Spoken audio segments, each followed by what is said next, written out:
Good morning to respected teacher, principal and my dear fellows. Assalamu alaikum. My name is Purya and I am from class 9C.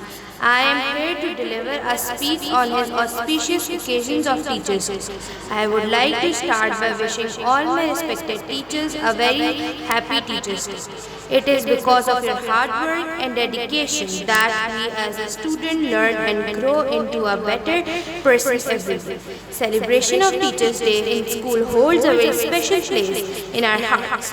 Lastly, I would like to thank all the teachers for playing a role model in our lives and help us to grow into a better people.